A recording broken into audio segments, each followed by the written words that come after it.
Welcome to the Student Body Right USC podcast.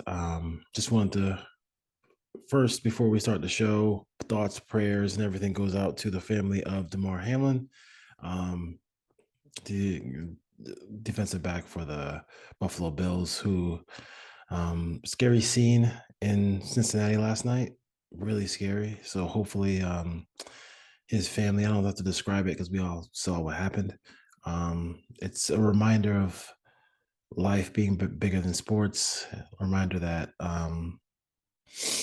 we get excited and we jump up and down and we have our emotions, but at the end of the day, it's a game. It's a game, and a game being played by men, and hopefully one day you can kind of keep that into realization as far as that goes. But it was a sad moment. Hopefully, as I record this, he is he's still in the care, in hospital care, and hopefully that I don't have to sometimes do another next time we do another podcast, whether it's the Raiders, Trojans, or Giants, or mix or whatever, that I don't have to make a really sad announcement about his life. Hopefully he's able to pull through. And I'm sure he's getting the best care we could possibly get.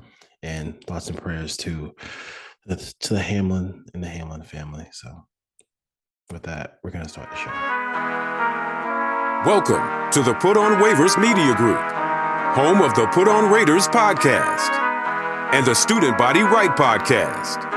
This is your place for the best breakdowns and the best insight for those who fight on and bleed silver and black. Now, here are your hosts, Dwayne Douglas and Ryan Holmes. All right. Student Body Right USC podcast. Just a whole lot going on with the Trojans here, and I think there's a lot of notes I had that I wanted to kind of go through, and let's see if I can hit all my points and kind of go through this whole thing. So West Coast, when you talk about West Coast football has a stereotype, has a stigma attached to it, right? One of that Some of that stigma is they're going to score points. They always have a flashy quarterback. They can do all those things. They're really cute offensively, but they're not good on special teams. They're not going to give you what you need on um, on the defensive side. And that's what the USC Trojans did this year. I mean, they really were. They had a very suspect, horrible defense, and they had a very suspect and horrible special teams unit. There's some plays in this game that were mind-boggling. I mean, I would love to I'd love to sit here and just say, hey, give Tulane credit, like whatever. But the podcast before this one, I did say that if USC is back, if USC is for real, they can't lose this bowl game. And I think that they are not back and they're not for real. And I think they have to really have a hard look at what they want to do, because this is embarrassing. I think how many years, how much time, because you can't keep wasting players' time. You can't keep wasting careers. Like, you don't have all every year to try to win a championship. This was a middle of the pack defense. You're playing for the national championship. This was a middle of the pack defense from USC. They're playing for a national championship. They're one of the worst defenses we've ever seen at USC. I mean, Alex Grinch and company, 32 points at the half. 32 points in the second half. The offense made, two mistakes in this game. Caleb Williams threw a touchdown, threw an interception, and then I don't know what Lincoln Riley was doing as far as the play calling in the end zone. Like, you just threw yourself out of the end zone where Caleb Williams threw like almost a 60-yard bomb for a touchdown to Brendan Rice, who played great. I feel bad for Brendan Rice, who and Taj Washington, who played spectacular in this game and didn't really get an opportunity to kind of reap the benefits of that. But I think the biggest thing for me is with Alex Grinch is this: free releases off the line of scrimmage all the time. Like you have to be a disruptive force there. You cannot let people get free releases, especially slot receivers, off the line of scrimmage all the time. You can't have people like Corey Foreman, people like Nick Figueroa just be dropping in coverage. Like, what are they doing there? They're not doing anything. But those guys go get the quarterback. Like, my father used to say, "Don't be so smart, you're stupid." Like, that's one of those plays that you're trying to be so smart and so cute, you're stupid. And when they talk about in the National Football League and college football, like middle field open, middle field closed. It's kind of a way the quarterback reads the defense, right? And the middle field is always open. Like they never forced this quarterback to throw the ball down, downfield. They never forced him to force the ball. And then they never forced Michael Pratt to throw the ball down the field, up the sideline, outside the numbers. Like those are tougher yards to get. And then you also have the sideline to help the Makai Blacktons and all the cornerbacks in that situation.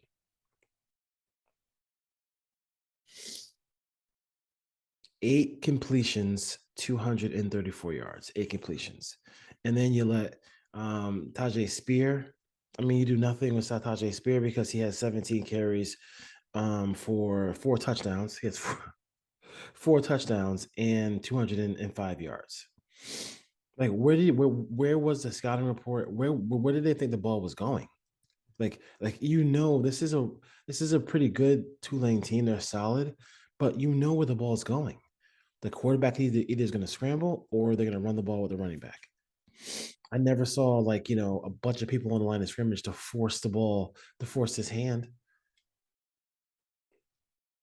And when they do blitz, they leave the middle of the field open. If you blitz, I'm not a defensive coordinator, but I tell you this: when you blitz, okay, and you leave the middle of the field open, you are doing nothing.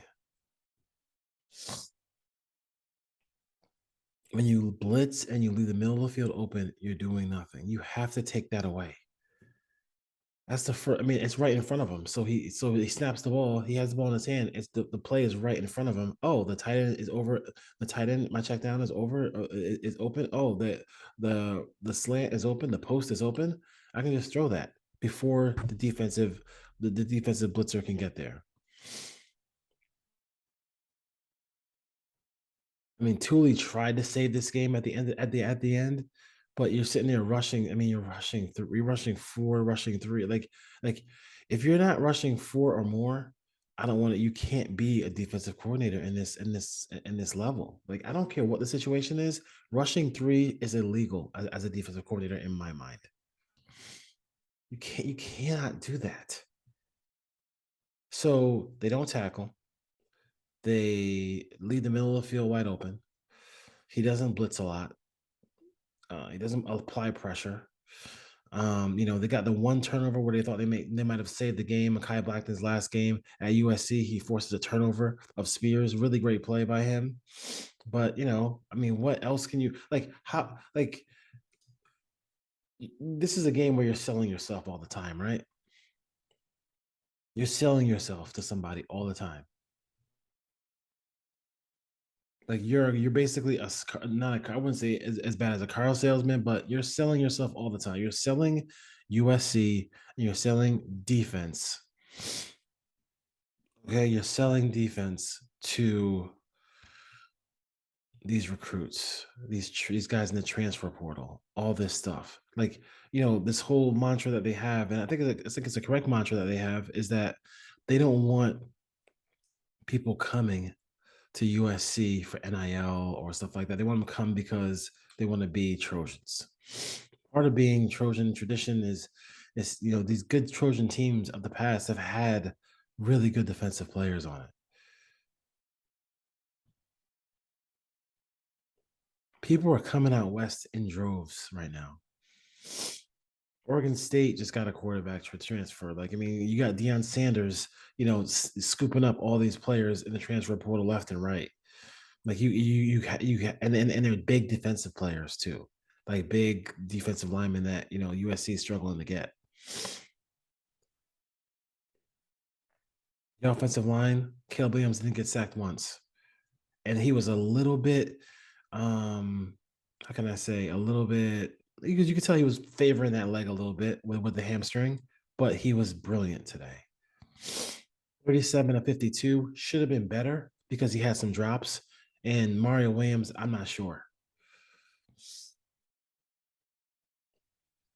Mario Williams does not play his best game today. The game yesterday, that was just not that's not a good performance, and he made one of the worst special teams plays I've ever seen in my entire life. No field awareness, like they don't have a special teams coach, and those are the little things that what keeps Lincoln Riley from winning big. And when I say winning big as far as national championships right now is because is he going to take care of the little things? Like it's almost like the way people score in college football is it's kind of overrated now, I think, almost because everybody scores. Everybody has the capability of scoring huge points in college football. So yes, he's a great play caller. Yes, they score a lot of points. Yes, he has Heisman Trophy winners. But like, can he take care of the fine details of what you need to take your team to a level where you're going to beat the SEC? You can't beat the American Conference right now. All they gotta do is hand the ball off to their running back, and that's it. Just hand the ball off to the running back, and they're gonna beat you.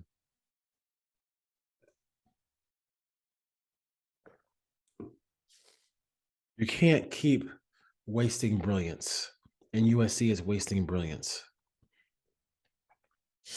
As much as it was fun this year, they had played some great games. They beat some good opponents.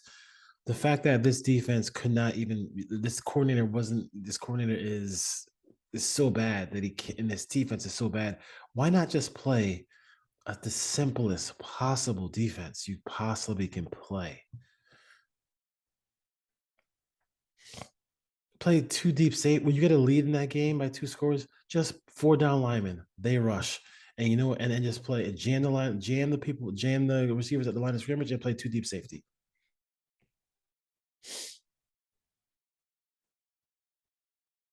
If you jam at the line of scrimmage, you have the nation's leader in sacks on your team. Let me repeat that because it makes too much common sense. If you impede the receiver from getting into his route, you do realize that 49 is a guy who is a special player, a guy who can get to the quarterback at a high rate.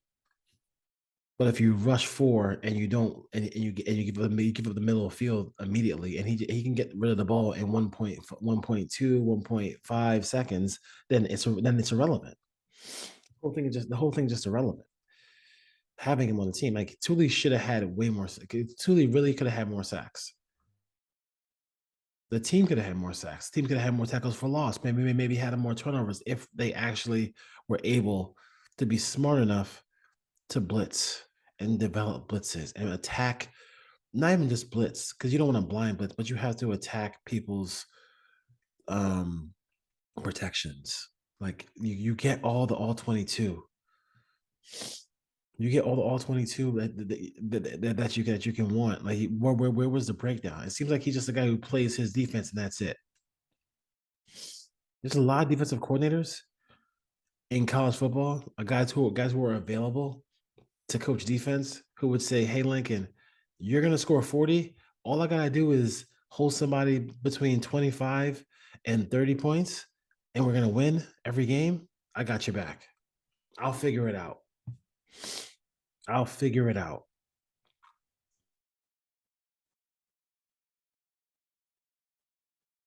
There should have been zero big plays in that game when you're up by two scores.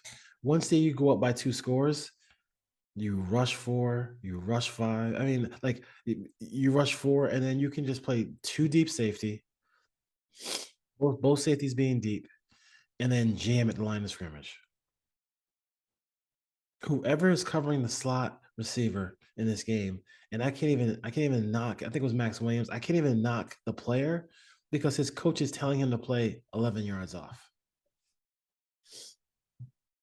And he's playing 11 yards off and not even forcing the leverage to up the field or or to the flat or anything like that, or a quick throw where he just maybe stays at the line of scrimmage like you see like some receivers do, like Justin Jefferson or Devontae Adams, where they're playing, somebody's playing off coverage and he just stand at the line of scrimmage and the quarterback just rips it to him real quick. I mean, it's really, I mean, it's you cannot, this cannot continue to waste. You cannot continue to waste this kind of offensive brilliance. And he's been wasting a lot of offensive brilliance in his career as a head coach. You gotta make plays, man. You gotta make plays. At the very least, the game should have went to overtime. At the very least. And then the one time you wanted to see what Lincoln Riley did, he got super conservative and they ran the ball twice. You got and the second time they ran, they got a safety. The first play, if you want to be a little conservative, you could have it been to me been really pretty easy just have Caleb Williams under center and have him do a quarterback sneak out of the end zone. So you get like maybe a couple of yards there to give yourself some breathing room. And then after that, you throw the football. You're an offensive football team. What are you trying to get? Don't try to run the ball twice. You're already your backup linemen have done enough in this game. Austin Jones, he only had like what 2.8 yards of carry in this game. He only had 2.8 yards of carry, so you're not dominating up front in the run game. But put the ball in. He did the same thing that Day did for Ohio State in the crunch time moment of the game, and in that moment where you really have to have it. They just ran the ball instead of just trusting the quarterback. You were in the end zone already, and he threw a 70-yard bomb. One of the best throws I've ever seen in my life. My God, like Caleb Williams is going to be freaking just an amazing pro, and going to be the first player. People are going to just tank for Caleb Williams. Like it's going to happen.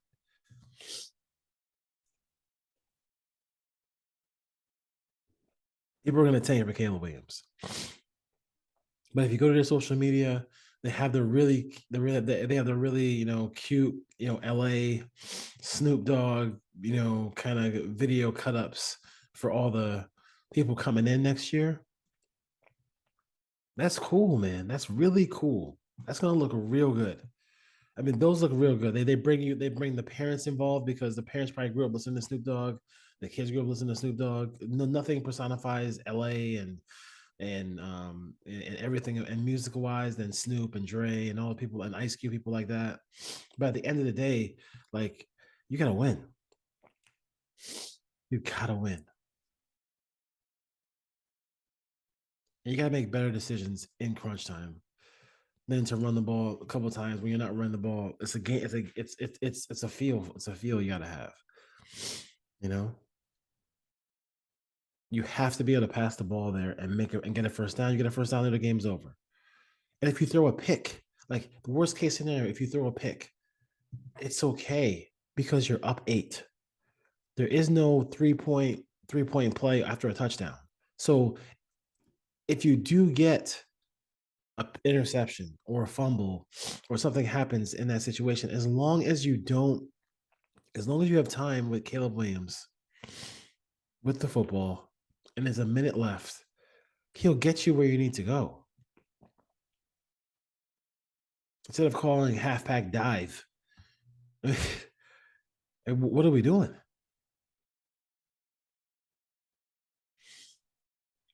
What are we doing? So the pressure of this moment is going to be like it's going to be huge. I thought Brendan Rice was like that was one of the most amazing performances I've ever seen from Brendan Rice. I thought it was great to watch. I think Mario Williams. I'm having questions about Mario Williams. I mean, he's not number one on his team, and I think um I think Singer when he comes in, I think his rapport with Caleb Williams is going to be huge. So we're gonna see that in the future as well. But I just don't know. I just don't know how you can how they can function. I don't know how USC can continue to function with Alex Grinch as their defensive coordinator. I don't know, and I will take them. We'll cover them on this podcast. We'll cover recruiting. We'll continue to cover.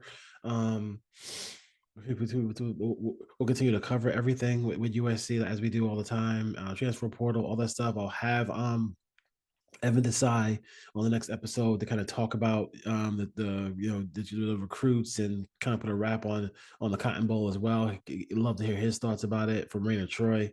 He does a good job covering USC, but this is, I mean, that is a blank storm right there. That is a blank storm. That's an absolute blank storm that they put that defensive unit did. I think also that I don't want to forget about special teams. They don't have a special teams coordinator, and it's something that I think nothing says. I think I remember growing up. I remember a coach. It could have been Bill Parcells. It could have been. I think it could have been Joe Paterno or whatever. It could have been somebody like that. But I think coaches. I think the one thing he said about coaches was coaches forget about the foot in football, and nothing says that more than watching SC's special teams this year. Like, number one, note to self: when you don't have good coverage, and they don't have good coverage teams. How about this? How about you kick the ball out of the end zone so they have to go the length of the field every single time? Try that. If you don't have a dedicated coach for it, why are you kicking the ball short? Don't kick the ball short. Kick the ball out of the back of the end zone as much as you possibly can. Okay? It's just common football sense. Don't expose your special teams unit because they're not very good in coverage. Okay?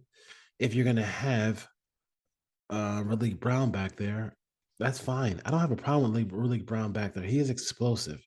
Raleek Brown just needs to be told, hey, I understand how good you are. Maybe you got to the corner in high school, but this is college, and you're going to eventually run out of field if you keep running sideways.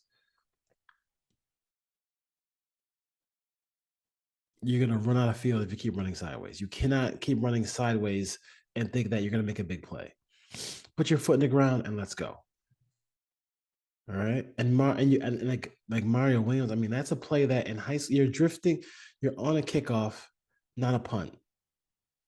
So him, just not even, yeah, he might call for fair catch on that critical play where he dropped the ball out of bounds at the 1 yard line. It's going out of bounds. There is no advantage to you getting the ball. Like, the best thing that you can do is let the ball go out of bounds, because you're going to get the ball, at the 30, 40 yard line. If it goes out of bounds, if it's a regular touchback, then you're good to go. Instead of giving the ball to Caleb Williams between the 25 and 35 yard line, you're giving the ball at the half-inch line because you dropped the ball out of bounds at the half-inch line, and they get a safety on it.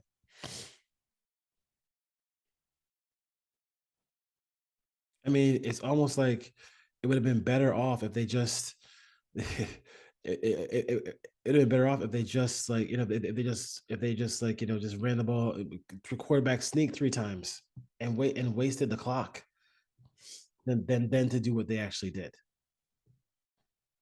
In those tough moments, they make. I mean, that's what. Oh, but that's one of the stereotypes of West Coast football. They're going to. I mean, like, or even athletic teams like USC, that they're going to make dumb mistakes. They're not a smart football team. That was one of the most. That Mario Williams play today was one of the dumbest plays I've ever seen in my entire life. You can't make a dumber play than that. I mean, that play was super dumb. Like it just makes no sense. And I think he really I think he had a little bit of a brain fart where he said, "Oh, is this a punt or is this a kickoff?" If it's a punt, it makes sense. It makes sense to grab that ball and try to keep it in bounds, catch it, and then run. Like that makes sense. But on a kickoff, if ball goes out of bounds, like that's an easy rule. Like you just are like, boom. He dropped a touchdown pass earlier in the game. Like Mario Williams has been, ever since that kind of Utah game at Utah, he's just struggled.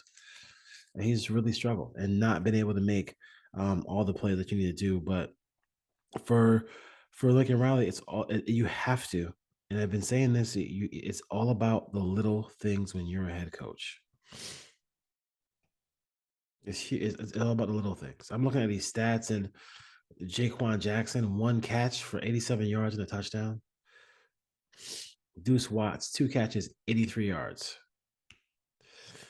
Alex Bauman, three catches, 46 yards, like in a touchdown.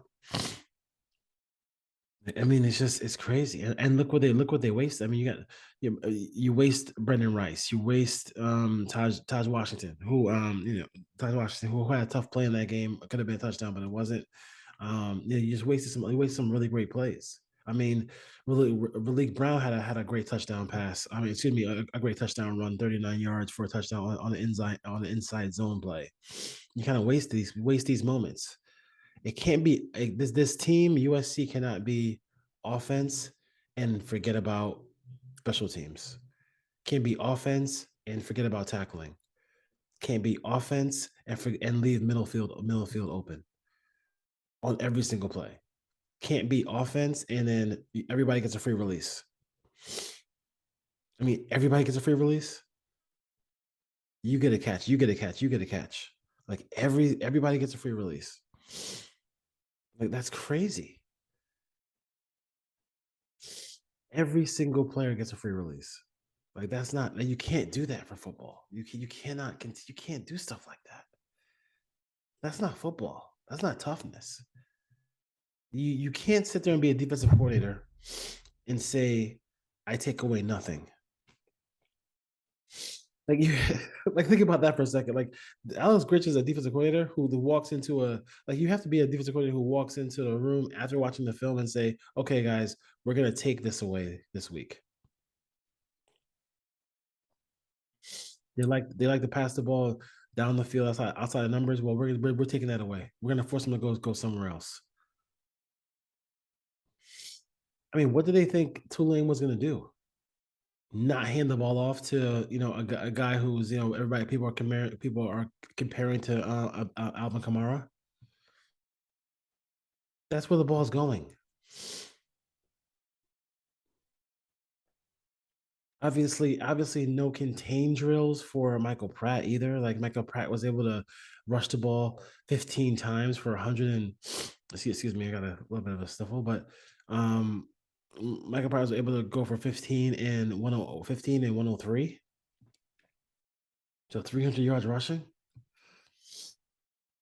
Michael Pratt's a good player. I'm not gonna give him a number 7 jersey and say he's Michael Vick.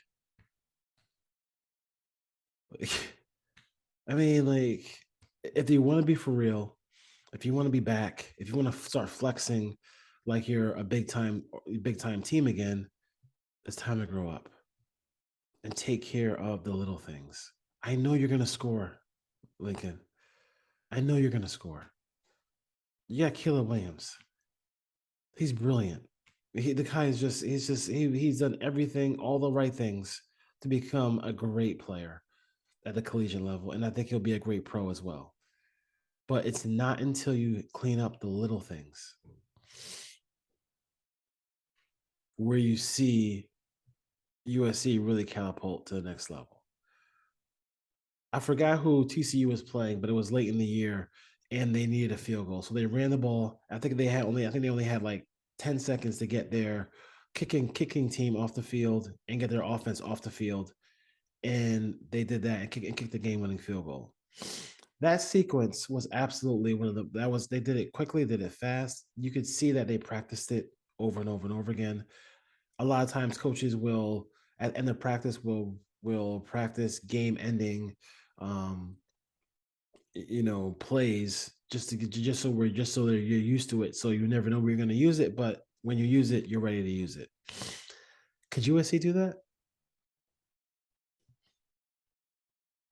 Could, with no timeouts, run a play, get their offense off the field, and then get their kicking game going fast enough to kick the kick? If they had to make that play, could they do it? No, they probably couldn't. Special teams are important.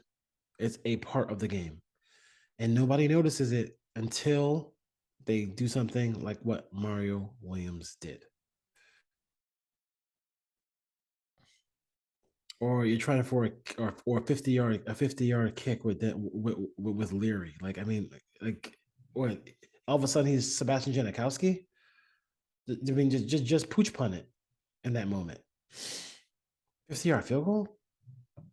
What are we doing there? That's a good football play for you. Like, if they're gonna play against your defense, like, make him go kick the ball out of bounds, make them go length of the field. Stop trying to be cute with short kicks. Doesn't work when you don't have great coverage. They don't have great special teams coverage.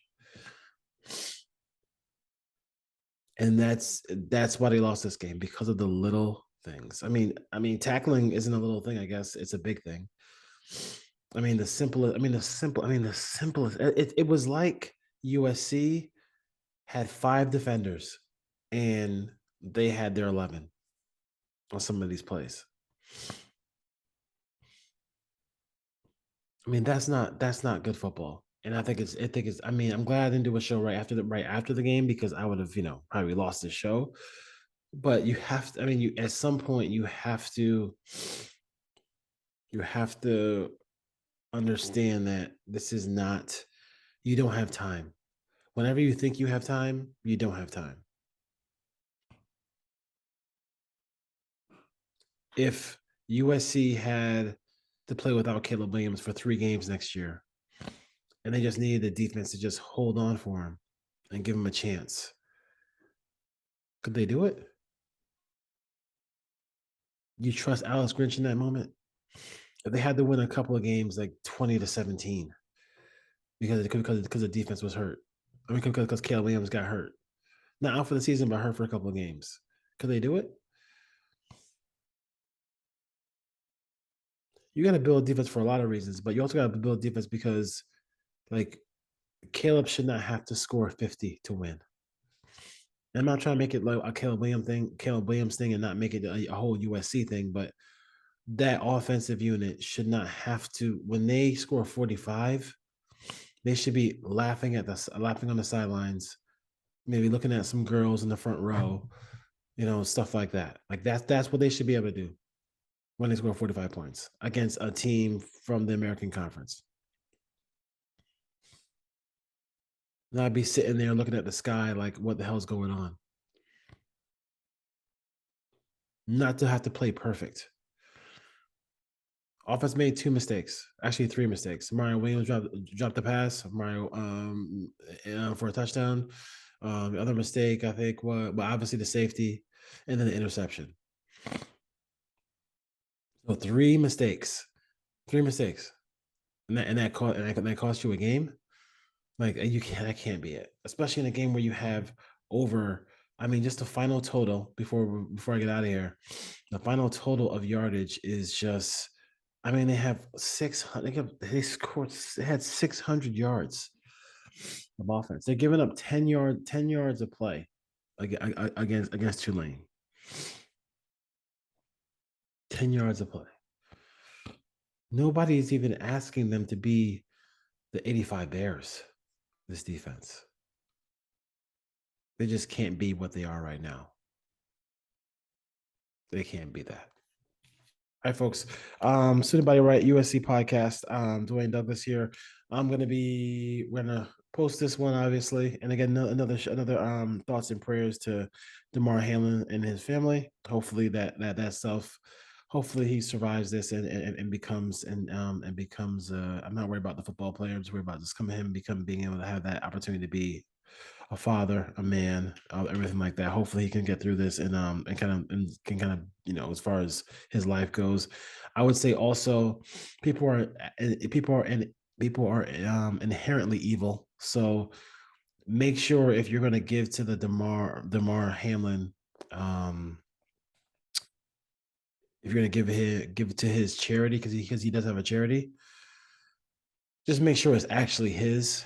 Do your research. Don't go for these GoFundmes. People are setting up GoFundmes and setting up opportunities to get money. Donate to them instead of going to a guy who almost lost his life or hopefully does not lose his life on the football field. So people are really evil. So make sure when you're giving money, if you do choose to give money, um, please make sure you give money to the right actual situation so that it goes right to the family as well. So as always, we're gonna fight on, and then hopefully at sometime this off season, USC just moves on from this coach because it is not just the players. It's not, you're either coaching it or you're allowing it to happen. And if you are Lincoln Riley, is clearly at this point, with a month to prepare for Tulane, you are allowing it to happen. Fight on.